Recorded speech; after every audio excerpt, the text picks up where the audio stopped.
I just covered what a voxel was in relation to 3D code, but it's also important to understand that there are some disadvantages to using voxels.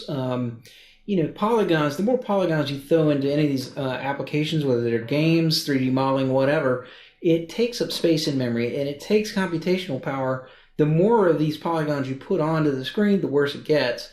And to some degree, ones that are not even ones that you could see, ones that are being processed behind the scenes, which is why more efficient games, etc., call those out, or basically don't show them until they're necessary to be shown. So in that respect, having said that, the more voxels that you add to the screen, of course, the more space and memory it takes up. But as you saw in the first video, I had roughly almost 5 million polygons on the screen, and it worked very smoothly. But of course, this depends on your machine.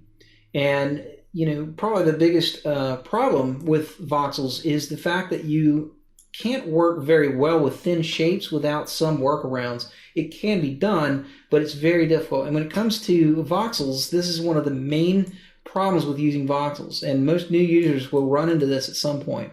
So let's say I smooth out this corner of this cube here. What you'll see is that it's working rather well in terms of smoothing out that corner, and I can adjust the settings to meet my needs or whatever. But if I smooth out the front of this, nothing happens, or certainly nothing destructive happens to this cube, etc. But let's go to our more thin shape here.